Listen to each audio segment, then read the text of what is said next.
Il est des silences qu'on accepte par sagesse et d'autres qu'on garde par trahison. J'entends M. Corneille Nangaa et ses collaborateurs, ainsi que ses complices, dire qu'eux peuvent oser restaurer l'autorité de l'État sur l'étendue de notre territoire.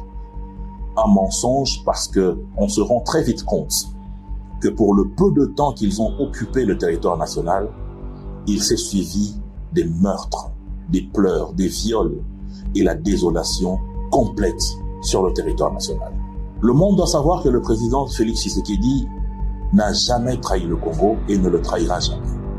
Parce qu'il a gagné son pouvoir de manière légitime et légale par le vote du peuple. Et celui-ci a été renforcé lors de dernières élections avec force. Kinshasa, par la volonté du chef de l'État, a choisi la voie de la paix. Parce que ce n'est pas la force militaire qui a manqué pour reconquérir nos territoires.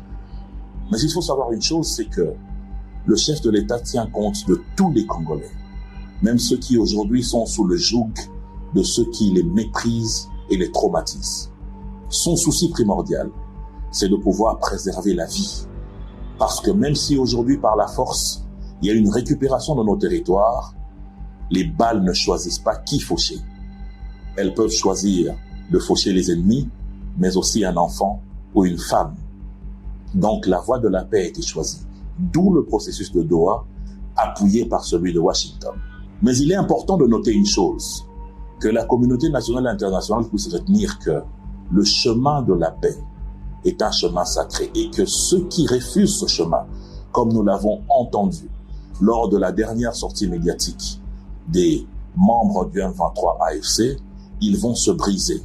Non seulement contre la colère de la communauté internationale qui a mis du sien pour réaliser ce processus important, mais aussi contre le peuple congolais qui, 30 ans après, a été tué, violé, décapité, déporté et terriblement mutilé sur son propre territoire national.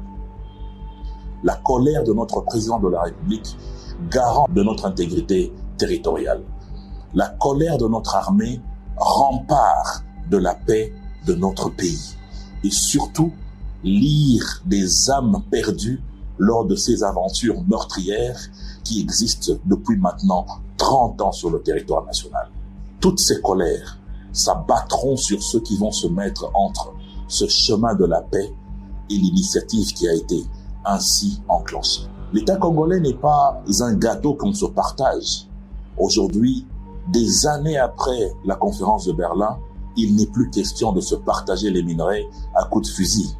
Il est aujourd'hui question de travailler pour le développement, pour servir le peuple.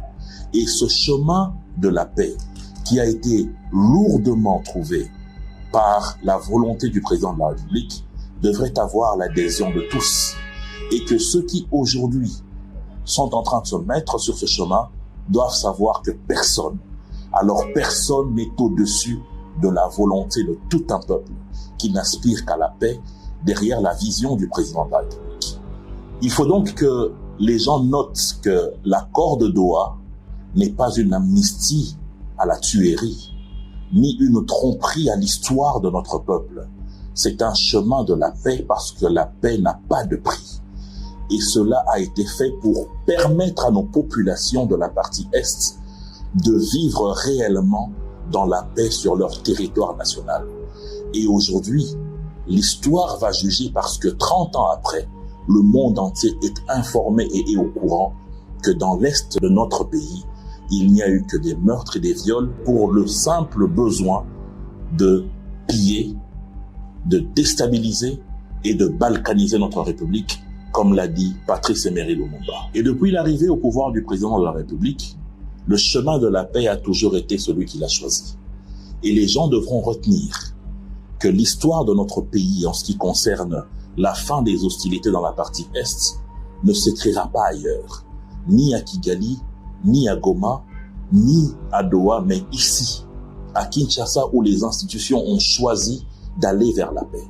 Et toute la République a choisi ce chemin parce qu'il est important pour le développement, non seulement de la République démocratique du Congo, mais de toute la sous-région.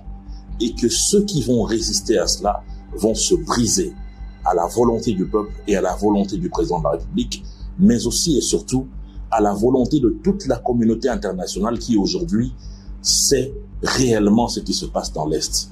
Il n'y a plus de mensonges qui puissent aujourd'hui permettre de camoufler ce qu'il y a eu comme massacre, déstabilisation, viol et décapitation de nos peuples dans la partie Est. Corneille Nangaa et ses collaborateurs du M23 FC ne peuvent jamais comparer leur lutte armée et de mercenaires à la lutte démocratique qu'a portée le président de la République pendant plusieurs années dans la sueur, les pleurs et le sang pour que la démocratie s'installe dans notre pays aux côtés des personnes illustres comme Feu Étienne Tshisekedi, aux côtés d'un parti politique comme l'UDPS qui a enregistré des pertes en vies humaines aux côtés des Congolaises et des Congolais qui sont tombés sur les rues de nos grandes villes pour lutter contre la dictature et faire venir la démocratie dans notre pays. Aujourd'hui que nous sommes en train d'engranger des cycles d'élections, il n'est plus question que nous puissions voir nos institutions être déstabilisées par des personnes qui sont décidées à ne servir que la main étrangère qui a le souci non seulement de piller la République, mais de balkaniser la République démocratique du Congo. Le processus de Doha, cet accord de principe, est un élément clé pour sortir nos peuples de l'obscurantisme qui a coûté la vie à des millions de Congolais, plus que ce que l'Afrique a eu à enregistrer depuis lors. Il est donc grand temps que le peuple congolais puisse s'en approprier. Il est donc grand temps que tous nous nous mettions derrière le président de la République pour que ce processus de paix puisse aboutir. Il est grand temps que nos populations dans l'Est de notre pays puissent se réveiller dans une province de paix, où le développement va accompagner le travail qu'ils ont toujours fait, pour permettre à ce que nos enfants puissent bénéficier de la gratuité de l'enseignement et aller à l'école, pour permettre que les femmes de l'Est qui nourrissent leur foyer puissent partir au champ sans la crainte d'être violées, kidnappées ou décapitées. Il est temps que cette communauté internationale qui a appuyé le Congo pour qu'on arrive à ce début de paix puisse continuer de mettre la pression sur les brebis égarées, mais aussi de soutenir l'élan de paix initié par le gouvernement congolais via la volonté du président de la République. Ça ne sera que justice envers un peuple qui a longtemps donné, qui a longtemps souffert par l'appétit de quelques-uns qui n'ont d'idée que de mettre la main sur nos richesses, mais aussi de prendre des pans entiers de notre République, ce que nous n'accepterons jamais. Jamais alors jamais.